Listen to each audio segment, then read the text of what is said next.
Difficult as it may be, let us put Uma Thurman aside for a moment, though she is obviously the main reason that The Parisian Woman opened on Thursday at the Hudson Theater on Broadway.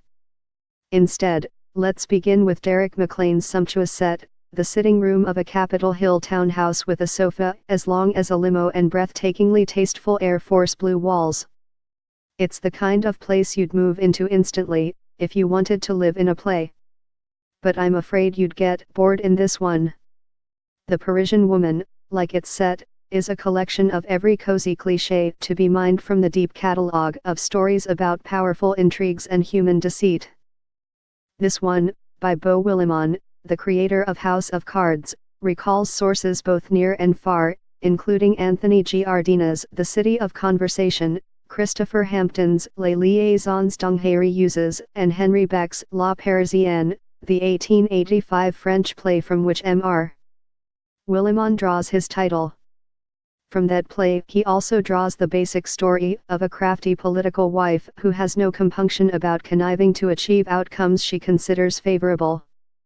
From Les Liaisons Dangereuses and its film version, Dangerous Liaisons, in which M.S. Thurman was deflowered by John Malkovich, he has drawn the atmosphere of aristocratic end times. Chloe, M.S. Thurman, having graduated from the victim role, is a glamorous layabout, whose only occupations other than meddling are volunteering for a charity she doesn't like and reading vampire novels she knows are trash. Mostly she walks around looking gorgeous and mysterious in Jane Greenwood's costumes, as sumptuous as the sets.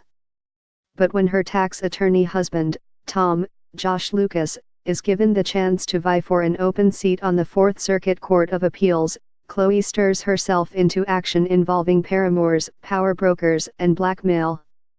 An old friend, a lovesick banker played by Martin Xokas, is convinced to put in a good word with the administration. A new friend, Jeanette, Blair Brown, who has just been nominated to head the Federal Reserve, is manipulated into making the good word stick.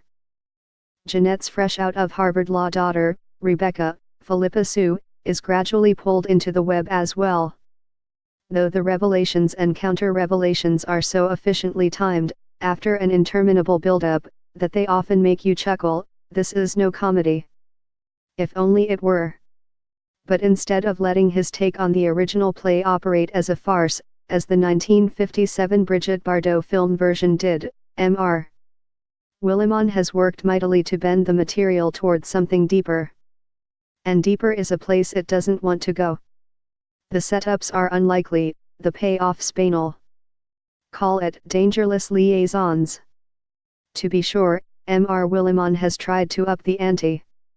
In the 3 years since an earlier version of The Parisian Woman appeared at the South Coast Repertory in Costa Mesa, California, the election of Donald J.